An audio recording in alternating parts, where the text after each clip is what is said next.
Shelter in the storm. At any given moment, life can introduce a situation of uncertainty and strife. These storms have no definite form and can range from a light shower to a torrential downpour.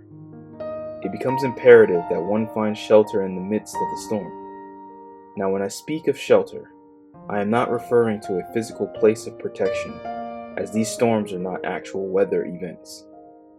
The shelter I speak of is security in one's own ability to stand firm and overcome that which lies before you. The confidence in oneself in the face of adversity. Depending on the situation and circumstances, a person may experience a difficult time finding shelter in the midst of a storm. As every storm moves through three phases: the calm before the storm, landfall, and the aftermath. If you don't find shelter in phase 1, then you're going to have trouble in that which follows. Calm before the storm. This phase serves as a warning sign of things to come. We must do our best to pay attention and make whatever necessary adjustments. It's best to take this opportunity to make preparations and begin to fortify.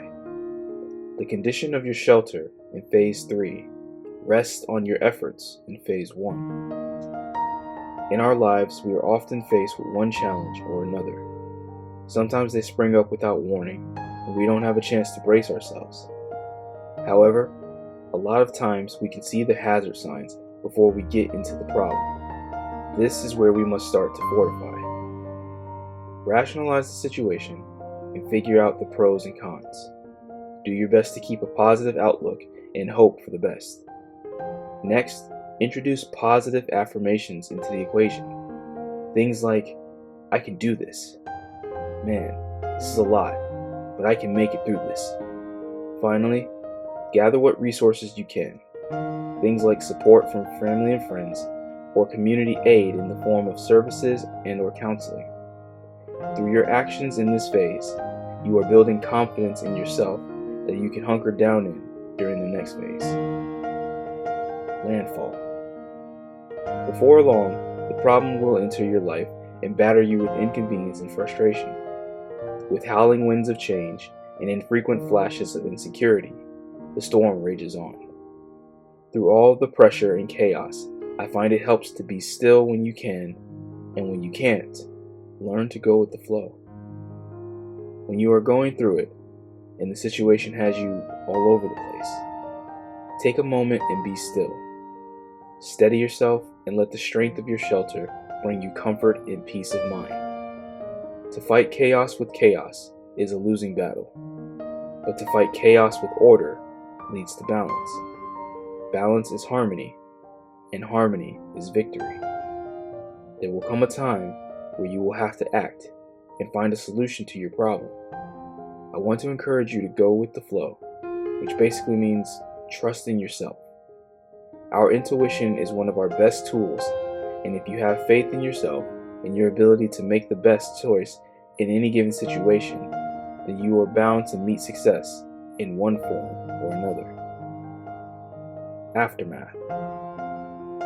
Once the storm has moved on and is no longer looming over you, it's time to assess the damage. Take note of areas of concerns and places where you may need a little help. Figure out what worked for you and what maybe didn't hit its mark as it relates to your work in phase 1. No storm goes without leaving a little bit of work to be done in its wake. Now is the time to do your best to pick up the pieces and start working on fixing the problems. Maybe you let fear and doubt get the best of you, and you are now needing to redirect and remind yourself that you have what it takes to get the job done. The point is that it's time to address what you can, for storms are a constant in life, and that just means that round 2 is about to start. The more effective you are with putting together your shelter, the more likely you are to get through a storm with little to no damage.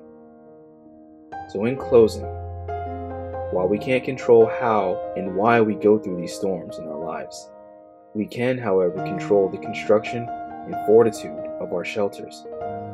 Remember, during the calm before the storm is when you have the opportunity to build up the best shelter possible.